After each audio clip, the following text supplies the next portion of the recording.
बिस्मिल्लाहिर्रहमानिर्रहीम। नाज़रीन अस्सलाम वालेकुम। आप देख रहे हैं CNN उर्दू में सबसे पहले ट्रंप को ईरानी तजावीज़ मिल गई। अमरीकी नाकाबंदी ईरान ने रोंद डाली। जर्मन चांसलर जो है वो ईरान का मदाह हो गया।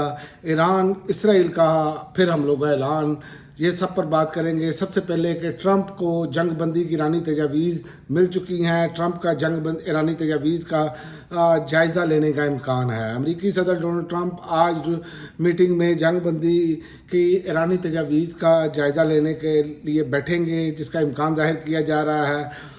ईरानी तजावीज़ पाकिस्तानी ज़राए से अमरीका को मिल चुकी हैं। ईरान ने एटमी हथियारों पर बात मौखर करके आबना हरमुज़ खोलने की पेशकश की है। ट्रंप के ज़ेर सदारत इजलास वाइट हाउस के वेस्ट विंग में इंटेलिजेंस कम्प्लेक्स के ग्राउंड फ्लोर पर होगा और इजलास में कौमी सलामती और ख़ारजा पॉलिसी की टीमें भी शरीक होंगी। और दूसरा, ईरान ने जो नाकाबंदी रोक दी है उसकी रिपोर्ट भी सामने आ गई है। अमरीकी नाकाबंदी के बावजूद ईरानी टैंकर जो हैं 40 लाख बैरल तेल आबना हरमुज़ से लेकर गुजरे। शिपिंग डाटा के मुताबिक गुज़िश्ता 24 घंटों के दौरान कम से कम 7 जहाज़, जिनमें ज़्यादातर ड्राई बल्क वेसल्स में शामिल हैं, आबना हरमुज़ से गुजरे। कपलर और डाटा एनालिटिक्स कंपनी के सेटेलाइट तजिए के मुताबिक इन जहाज़ों में इराकी बंदरगाहों से रवाना होने वाले जहाज़ और एक ईरानी बंदरगाह से आने वाला ड्राई बल्क वेसल शामिल था।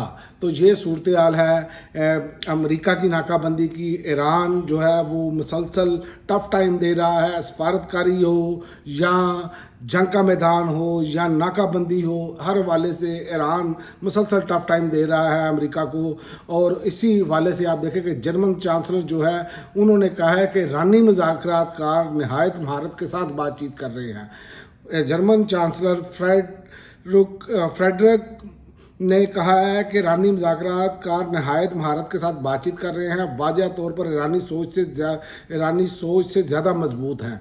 तो ये अब जर्मन के जो चांसलर हैं वो भी ये बात मानने पर मजबूर हो गए हैं और ईरान ने कमाल सफारतकारी की है। ईरान ने अपनी तजावीज़ दी हैं। पहले अब आपको मैंने पहले बताया कि उसमें कि जो तजावीज़ दी हैं उसमें क्या उन्होंने कहा पहले आबना हरमुज़ की नाकाबंदी बंद करो। लेकिन दूसरी जानिब इसराइल जो है वो बिफरा पड़ा है। उसने जंग बंदी के बावजूद इसराइल का जनूबी लबनान में हिजबुल्लाह पर हमलों का ऐलान है। इसराइली जंग बंदी के बावजूद लबनान की बका वादी में हिजबुल्लाह के ठिकानों को निशाना बनाना शुरू कर दिया है। इसराइली फ़ौज ने सोशल मीडिया पर जारी मुख्तसर बयान में कहा कि IDF ने बका वादी और जनूबी लबनान के दीगर इलाकों में हिजबुल्लाह के इंफ्रास्ट्रक्चर को निशाना बनाना शुरू कर दिया है। तो ये सूरत हाल है। जंग बंदी, एक तरफ जंग बंदी की बात हो रही है, दूसरी जानिब इसराइल जो है वो इसको मानने के लिए तैयार नहीं। और आखिर में मैं आपको बताऊँ कि ईरान और रूस की नई जो दोस्ती का नया रुख इख्तियार जो है वो हुआ है। ईरानी वज़ीर ख़ारजा अब्बास अराग़ची का अहम दौरा मास्को पर बड़ा ऐलान। तेहरान और मास्को अब सिर्फ इत्तेहादी नहीं बल्कि स्ट्रेटेजिक पार्टनर बन गए हैं। दिफा, मईशत और आलमी सियासत में ताउन मज़ीद मजबूत बनाने पर इत्तफ़ाक़। और माहिरीन का कहना है कि ये बढ़ती कुर्बत आलमी ताकतों के तवाज़ुन को बदल सकती है। क्या दुनिया एक नए पावर ब्लॉक की तरफ बढ़ रही है? तो ये अब अहम सवाल है जो आइंदा आने वाले दिनों में इसकी गुत्थी सुलझेगी। अब तक के लिए नाज़रीन इतना ही। अगली वीडियो तक इजाज़त दें। अल्लाह हाफ़िज़।